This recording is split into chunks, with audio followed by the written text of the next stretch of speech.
એક દિવસની રજામાં મિત્રો કે પરિવાર સાથે ક્યાંક ફરવા જવાનું હોય અને કંઈક અદ્ભુત વાતાવરણ અને કુદરતી સૌંદર્યની મજા માણવી હોય તો આ જગ્યા કરતાં ઉત્તમ બીજી કોઈ જગ્યા નથી. આ જગ્યા ક્યાં આવી એ જાણતા પહેલા આ જગ્યાની ખાસિયત તો જાણી લો. અહીં એક ઊંચા ડુંગર પર ભગવાન મહાદેવ બિરાજમાન છે, જે સોમનાથ મહાદેવ તરીકે ઓળખાય છે. વળી અહીંયા ભગવાન મહાદેવ ડુંગર પર કુદરતી રીતે બનેલ એક ગુફામાં બિરાજમાન છે. ડુંગર પરના મંદિરમાં જવા માટે પાકા પગથિયા છે. ડુંગરની આસપાસ પાર્કિંગ માટે અને સહપરિવાર બેસીને નાસ્તો કરી શકાય તેવી સાફ જગ્યા છે. મહાદેવના મંદિર સુધી પહોંચવા માટે ચડવા પડતા પગથિયા જ તમારા મનને તાજગીથી ભરી દેશે. અને વળી મંદિર સુધી પહોંચી જાઓ એટલે ડુંગર પૂરો થતો નથી, પણ હા, પાકા પગથિયા મંદિર સુધી જ છે.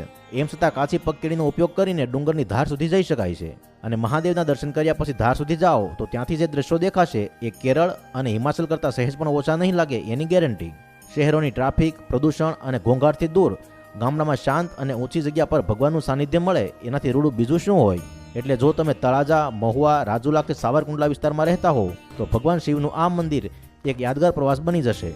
આ મંદિર અમરેલી જિલ્લાના રાજુલા તાલુકાના બાબરિયાધર ગામે આવેલ છે. તો બસ ઘરેથી પાણી અને નાસ્તો પેક કરી સહપરિવાર નીકળી પડો. અને હું તમને ખાતરી આપું છું કે આ જગ્યા તમને ક્યારેય નહીં ભૂલાય. જો તમે આ જગ્યાની મુલાકાત લીધી હોય તો તમારો અનુભવ કમેન્ટમાં લખો. અને આવી જ અવનવી જગ્યાની માહિતી માટે અમારી ચેનલ વ્રતકથા વાર્તાને સબસ્ક્રાઇબ કરો.